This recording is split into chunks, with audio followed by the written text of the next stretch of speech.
welcome back to my kitchen. Great to see you again, and welcome to our first timers. Hey, if you haven't subscribed yet, go ahead and do so underneath. That way every week we can come from my kitchen to your kitchen, and together we can make some great recipes and dishes for your family and friends. Today we're doing scallion or green onions pancakes. These are beautiful street foods here in Singapore or anywhere in Asia. They're absolutely great little flaky pancakes. They're filled with onions and flavors. They're absolutely out of this world. Once you make them, you'll never stop making them, I guarantee you. Sit back, let me show you how I make these.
Two of those.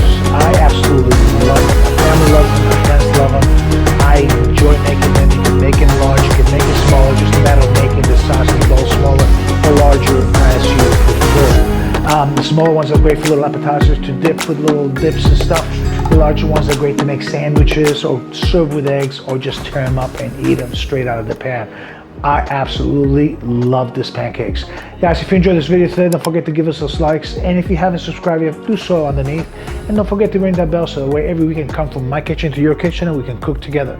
Once again, thank you for the comments and feedback. Keep them coming. Let me know how you go with this recipe. Have a great week and we'll see you next week. Bye-bye.